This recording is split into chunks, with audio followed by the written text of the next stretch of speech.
Change has become the baseline, not the exception.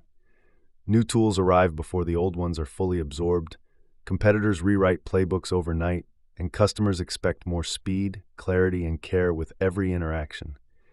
Yet inside most organizations, the real friction isn't a lack of ideas. It's the gap between a big announcement and what actually happens at someone's desk, on a shop floor, or in a clinic tomorrow morning. That's where grand intentions meet email threads, handoffs, and habits. You may have watched the pattern repeat: a burst of enthusiasm, a few pilot wins, then drift, because daily cues kept pointing people back to the way things were. Today, you'll learn to pinpoint the behaviors that matter, sketch clear scenes of a better workday, and align 8 levers that shape everyday choices. You'll get a practical preview of how those levers work together to remove mixed signals and make the right actions the easy ones, consistently across roles and locations. Let's begin with a straightforward premise. Real change shows up as behavior. If you want people to act differently tomorrow, design the world they'll step into when they arrive at work. Big announcements and roadshows can spark attention, but day-to-day conditions decide whether new habits stick. Consider Halloran, a specialty chemical company that tried to tame a sprawling global supply chain by outsourcing logistics to an independent contractor. The plan promised regional warehouses, centralized purchasing largely in China, and a steady 3-month pipeline managed by consultants. 18 months later, operations leaders saw rising friction, and by month 36, the program was shut down as competitors moved ahead. The breakdown wasn't a bad idea. It was the absence of a clear behavioral target for plant and operations teams.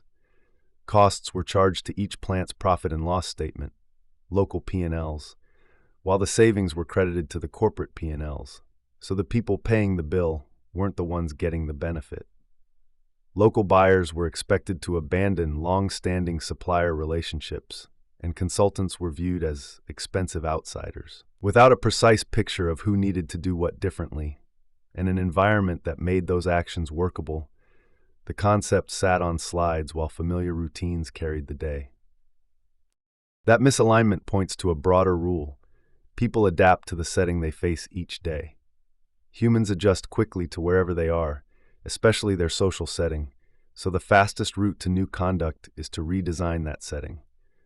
Leadership modeling and speeches help, yet once the spotlight moves on, people test whether the surrounding conditions have changed. If the same cues and incentives remain, so do the old behaviors. Work behavior is overdetermined. Multiple forces shape it, so change arrives when several of those forces shift together. Think of starting an exercise habit. Proximity, prompts, tracking, rewards, social support, and basic skills all matter. Willpower alone is a poor bet. 1/3 of New Year's resolutions are dropped by the end of January, and more than half by July. The practical takeaway is twofold. First, specify the exact behaviors that will signal progress, in language concrete enough to guide action rather than soothe with generalities about communication or collaboration. Second, design the system around those behaviors so it pulls people toward them in the flow of real work. With that clarity in hand, the next section lays out a framework for constructing scenes that help you pinpoint the behaviors you want and build the environment that will make them routine. If you want people to pull in the same direction, give them a vivid picture of what winning looks like in their day. That's the idea behind building scenes that show how work will run once the change is real. A good scene moves beyond abstract slogans by describing who is doing what, with which information, using what tools, and how decisions actually get made. Goran Karstedt, then president of IKEA North America, once did this by telling a simple story about a family's mourning and then anchoring a strategy around making that routine easier with useful, affordable products in accessible locations. The point wasn't theatrics, it was clarity about purpose, audience, and action. Scenes work because stories carry meaning better than lists. Research on operating narratives shows that the stories people hold shape what they notice and how they act, and traditions like idealized design emphasize picturing the end state first. To make that concrete, jump ahead far enough to escape today's constraints. Executives typically think 5 to 10 years out, managers 2 to 4. Then assume the desired world already exists and describe it in the present tense, which makes details easier to specify and test. Start by stating intent in one sentence so the destination is unmistakable. Identify the roles that matter most, including frontline jobs and script interactions among them. Write from the point of view of a real role holder to surface triggers, handoffs, and choices. Sketch the steps in order and bring props to life with sample dashboards, reports, or agendas so people can see the supports that make the behavior workable. Repeat this for other pivotal roles until you have a portfolio of scenes that together define the trajectory of change. Keep them as living documents and refine them with feedback. The hard part is resisting the urge to jump straight to implementation. Interviews help by turning stakeholders into co-authors of the future and exposing decision points and gaps. Effective scenes usually run 1 to 4 pages, may blend real and fictional roles, and always assume the presence of structures, tools, protocols, training, rewards, measures, information, and decision allocation, focusing on how they're used rather than how they're built. Aim for the vital slice that, if right, implies the rest. With those scenes in hand, the next step is to translate them into system changes by using the 8 levers of change. Let's look at the first 4 of those levers in the next section. You now have vivid scenes of the future. The next move is to shape the daily cues that will make those scenes routine. Begin with the first 4 of 8 levers of change, all aimed at the environment people experience throughout the day, not at one-off speeches or model behavior that fades when the spotlight moves. The point is straightforward. People read their surroundings and act accordingly. So redesign the surroundings to send the right signals. Consistently and everywhere, the work happens. The first lever is organization. Structure is more than boxes on a chart. It's the pattern of vertical reporting lines, horizontal connections, matrices, project teams, and even the cadence and membership of meetings.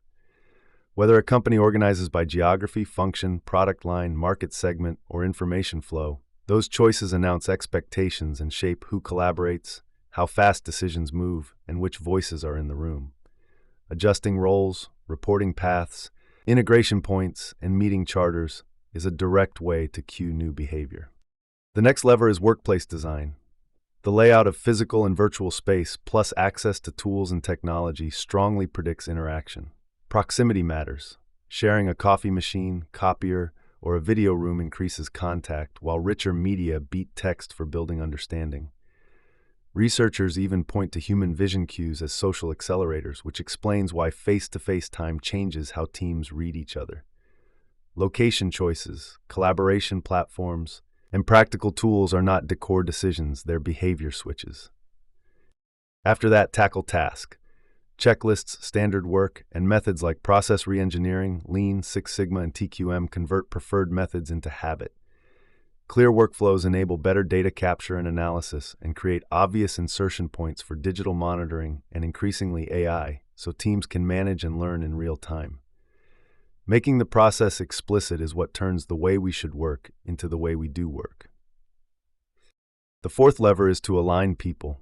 Selection, skills, learning, and orientation matter, yet repeated individual failures often signal a system problem rather than a talent deficit. Swapping players without redesigning the game yields the same results. Hire, develop, and support capable people, but place them in an improved system, or they'll mirror the old one. With these 4 levers in play, the remaining 4 complete the environment by aligning reinforcement, tracking what matters, enabling the right information to reach the right hands, and clarifying who decides and when. Let's look at those next.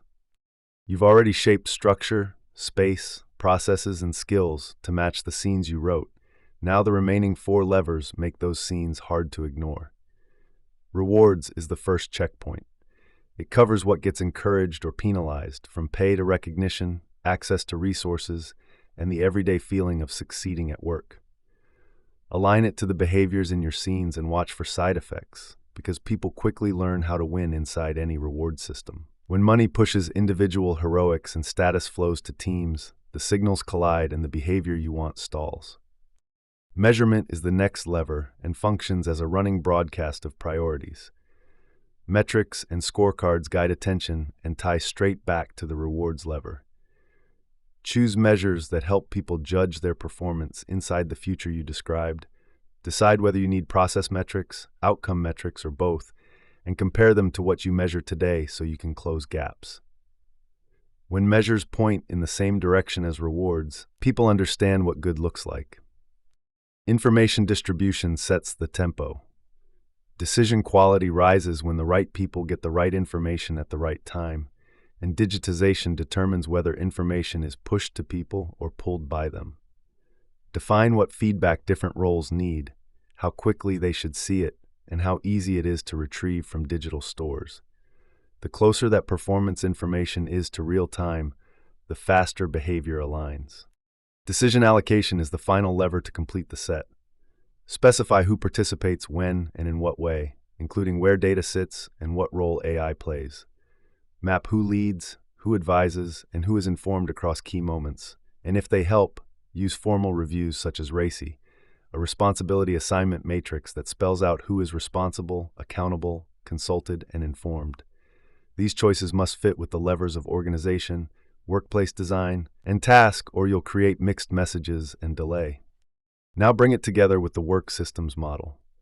Picture the diagnostic scene or behavior at the center and the 8 levers around it. Remember, the scenes define what you want to see. The levers are the environmental cues that make that behavior routine. Use the model to design and diagnose. From design, start with the scenes and specify which levers must move, aiming to meaningfully shift at least 4 so the new reality is unmistakable. From diagnosis, scan for clashes where measures, rewards, information flows, or decision rights fight each other. Treat this as iterative work, tuning the levers and refreshing scenes until the cues point in the same direction and the desired behavior reliably appears. Now that you have the work systems model, the final section will look at when to apply it. You've learned how scenes define the behavior you want and how the 8 levers shape the environment around that behavior. Now the question is when to use the model and how to use it well. The core idea is discipline. Behavior at work reflects many forces acting at once, so the model asks you to describe the future in concrete scenes and then examine every lever for alignment. If the levers point in different directions, people read mixed signals and fall back to old habits. If you cannot move at least 4 levers in meaningful ways, pause and reconsider, because the environment won't feel different enough for new behavior to take hold. That go or no-go test leads to a better conversation about resources and stakeholders. Mapping the lever shifts shows whose support matters most, from HR and IT to facilities and frontline operations, and clarifies the coalition you need to build. It also clarifies commitment. Human commitment is hard even with high stakes. 2 years after bypass surgery, about 90% of patients haven't changed their lifestyle, while a comprehensive program run by physician Dean Ornish reports 87% adherence and 96% reporting improvement in angina after 1 year. The lesson for organizations is straightforward. Comprehensive, visible changes that quickly improve daily work accelerate commitment. Consider the turnaround of Viacom, a U.S. media company spanning brands like MTV, Nickelodeon, Comedy Central, BET, and Paramount. Facing debt, a struggling studio, and a steep stock drop, the new chief executive pulled the organization lever by creating cross-brand task forces and network groups, backed by senior team meetings that brought brand presidents together. Rewards shifted through matrix reporting and bonuses that encouraged work across silos. Task and decision allocation changed as teams learned how to make joint calls on co-branded projects. Information distribution ramped up through quarterly live sessions with the chief executive, weekly highlights across the company, and a video series that showcased work at all levels. Workplace design tools such as the Viacom brand book and manager guides reinforced a shared identity, and a 3-day global town hall engaged more than half the workforce and generated hundreds of millions of social impressions. Results followed, including 10 straight quarters of operating income growth at the studio, renewal of more than 80% of distribution deals, and a 2019 plan to reunite with CBS under the same chief executive. The model connects strategy to daily reality. Define the behavior, align the levers, and keep checking for consistency. When leaders change enough of the environment, new behavior becomes the sensible choice and change endures.